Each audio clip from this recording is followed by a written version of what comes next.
Let's see how to fix this missing DLL problem in just 3 steps. So in the step 1, we have to open this page. The page link is provided in the description. So this has got download button.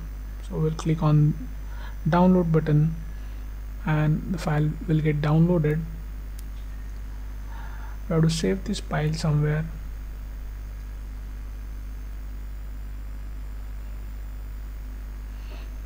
Now we'll open the file.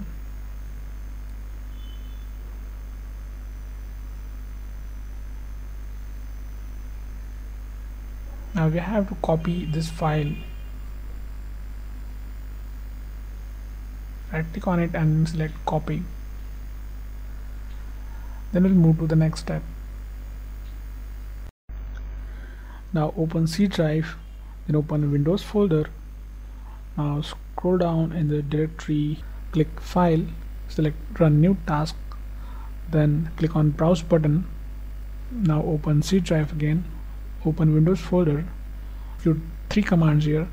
So first is going to be check disk. Now execute this and type Y.